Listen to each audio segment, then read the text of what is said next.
Bugün Kuşadası Kadınlar Denizi Mahallesi Kadınlar Denizi plajına sadece 300 metre yakınlıkta özel havuzlu villa projemizdeyiz.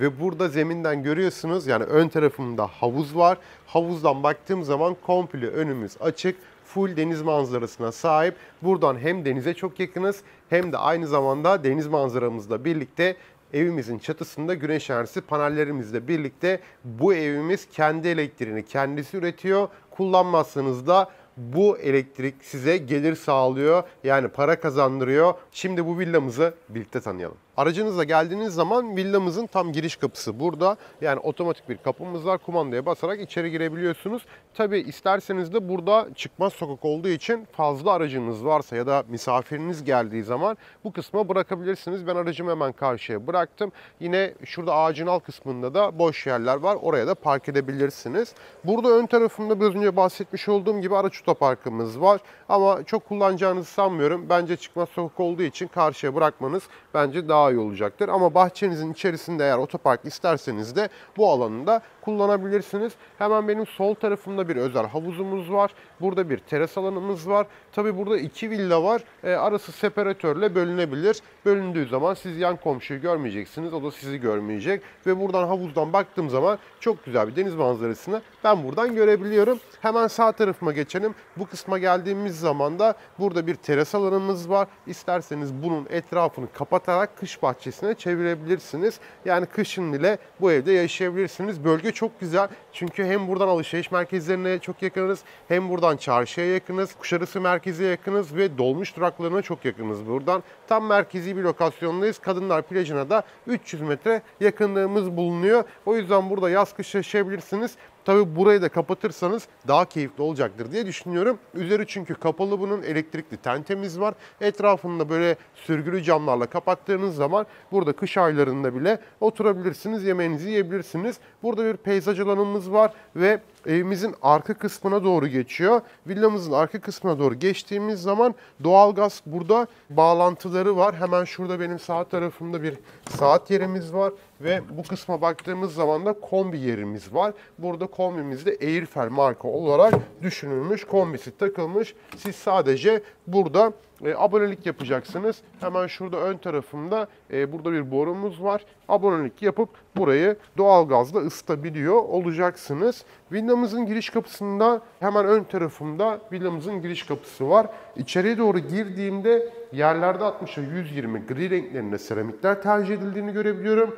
Ve kapımızın ahşap kaplama olduğunu görebiliyorum. Yani çelik kapı üzerine de ahşap kaplama tercih edilmiş. Ve villamızın içerisine doğru girdiğimde hemen benim karşı tarafımda bu bölümümüzde akıllı ev sistemimizin bir ekranı var. Şöyle ekrana dokunduğum zaman ekran açılıyor ve senaryolar geliyor önüme.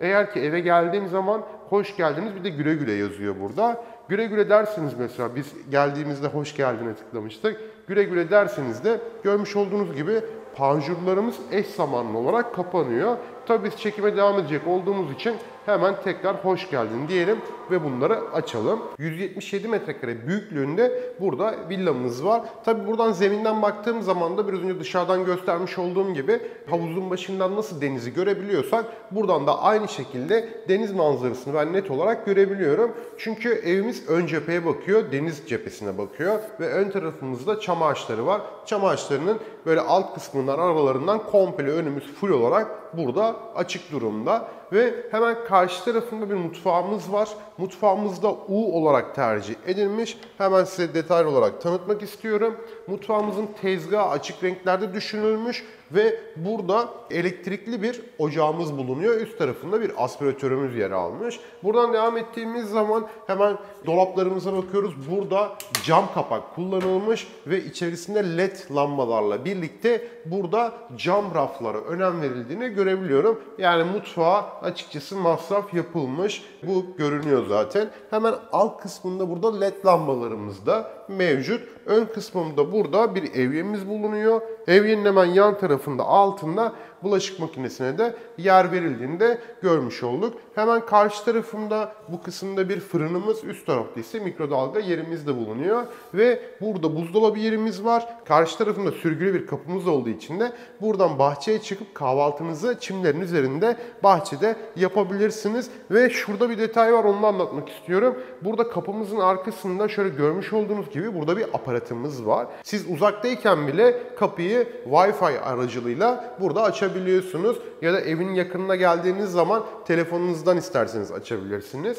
Ve bu kısımda şöyle görmüş olduğunuz gibi anahtarımız var. Bunlar da Panasonic olarak düşünülmüş ve metal kasa olarak tercih edilmiş. Akşamları baktığınız zaman da şurada yan taraflarında led ışıkları olduğu için hava karanlık olduğunda böyle hani akşamları arıyoruz ya genelde, ya priz neredeydi falan işte veya anahtar neredeydi lambaları açmak için. Burada hiç onu yapmayacaksınız. Hiçbir yere çarpmadan sağ salim bulabileceksiniz, ihtiyacınızı görebileceksiniz. Hemen karşı tarafında merdiven altında burada duvarda bir ahşap kaplama düşünülmüş ve aralarında burada dekoratif bir sıva tercih edildiğini görüyoruz. Ve bu bölümümüzde bir portmantomuz var. Portmantomuzda kapağı da aynalı olarak düşünülmüş. Askılığımız da burada yer almış. Burada zeminde bir teknik odamız var. Tabii bu evimizde yerden ısıtma sistemi olduğu için kontrol merkezi bu bölümde düşünülmüş ve hemen sağ tarafında şurada görüyorsunuz evimizde şöyle elektrik panoları var. Oldukça fazla görünüyor. Burada Growatt var, dönüştürücü. Çatıda güneş enerjisi paneli olduğu için elektriği kendisi üretiyor. Burada da çeviriyor. Yani bir elektrikli arabanız varsa burada çok rahat bir şekilde ücretsiz olarak şarj yapabiliyorsunuz. Bu evde elektrik bedava çünkü. Evyemiz karşımda yer almış ve üst tarafında aynamız var. Sağ tarafında İstanbul serisi Vitra'nın burada gömme rezervuarlı bir klozeti yer alıyor. Karşı tarafında ise bir duş yerimiz var. Yine bu duşumuz da Vitra olarak düşünülmüş ve ayrıca burada şu şekilde duvardan gömme bir ankastre duş setimizde yer almış. Elektriği bu arada kullanmazsanız fazla elektrik ürettiğiniz zaman bunu satıyor ve siz mahsuplaşıyorsunuz. Yani eğer ki elektrik kullanmıyorsanız para da kazanabilirsiniz buradan. Bu detayı da vermek istedim. Merdivenlerimize baktığımız zaman merdivenlerimiz burada siyah renklerde düşünülmüş ve burada korumalık olarak da cam, lamine cam tercih edilmiş. Yani şurada iki camın arasında lamine var. Cam kırılsa bile dağılmıyor, öyle söyleyeyim. Arasında çünkü lamine var, yapıştırma. Kırılsa bile çatlama görünüyor. Hatta bazı videolarda internette bilerek çatlatıyorlar. Böyle dekor amaçlı. Karşı tarafında burada bir ahşap kaplamamız bulunuyor. Şimdi villamızın üst katına doğru çıkalım. Villamızın üst katına doğru çıktığınız zaman da çatıya da çıkabilmeniz için burada bir kapak düşünülmüş. Yani çatıya herhangi bir ihtiyacınız olduğunda buradan çıkabilirsiniz. Burada bir koridorumuz var. Koridordan doğru devam ederken hemen burada bir genel bir tuvalet ve bir duş alanı olduğunu görebiliyoruz. Ebeveyn banyomuz zaten var. Burada ayrıca bir banyomuz daha var. Hemen karşı tarafında burada bir lavabomuz var. Yan tarafında yine alt kattaki gibi kullanılan malzemeler birebir aynı tercih edildiğini sizlere söylemek istiyorum. Tam karşı tarafında bir odamız var. Bu odaya gelmek istiyorum. Ve tavan yüksekliğimize baktığım zaman, bilmiyorum dikkat ettiniz mi, oldukça yüksek bir tavana burada yer verilmiş. Ve burada sol tarafında televizyon ünitesi içinde bir yer düşünüldüğünde görebiliyorum. Yine Panasonic olarak tercih edilmiş. Ve bu katımızdaki odalarımıza baktığımız zaman hem odalar oldukça ferah ve geniş görünüyor ve ayrıca ışıklandırması çok iyi, yani ışığı çok iyi alabiliyorsunuz ve buradan da ben deniz manzarasını net bir şekilde gördüğümü ifade etmek istiyorum. Tabii siz de görmek istiyorsanız her görüntüyü de vermeyelim. Biraz gelin buraya, böyle birlikte bakalım bu evlere. Yani gözünüzle görün. Bakalım videoda ben burada denizi görebiliyorum diyorum ama geldiğiniz zaman siz görebilecek misiniz? Ki görebileceksiniz yani. Eğer göremezseniz bu evi hediye edeceğim size. Yani o kadar net söylüyorum. Bu odamızda, diğer odalarımızda da aynı şekilde yerde laminat parke tercih edilmiş ve tavan yüksekliklerimiz oldukça çok göz dolduruyor. Yani zaten ev çok güzel, ferah. Bir de tavan yüksek olunca eve bir ferahlık kattığını düşünüyorum. Şimdi ana yatak odamıza geldik. Ana yatak odamızın içerisine girdiğimiz zaman da yerlerde yine laminat parke kullanıldığını görebiliyoruz.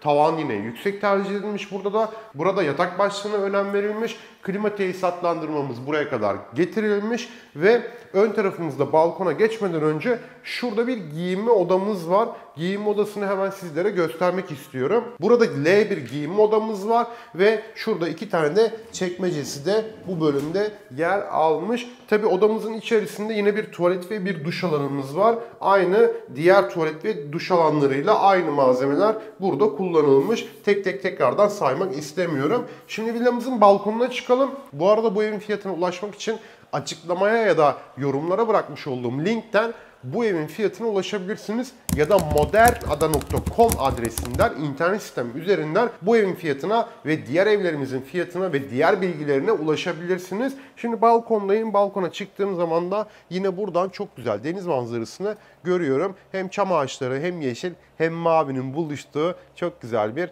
burada manzaradayım. Burada deniz seviyesinden de yüksekte olduğum için de denizi böyle daha yukarıdan görüyorum. Biraz önce söylemiş olduğum gibi bu evimizde güneş şarjı panellerimizde de evimizin kendi elektriğini kendisi üretiyor. Kanalımıza abone değilseniz hemen abone butonlarına basalım. Bizi desteklemeye devam edin. Yeni videolarımızda görüşmek üzere. Hoşça kalın, mutlu kalın, sağlıcakla kalın.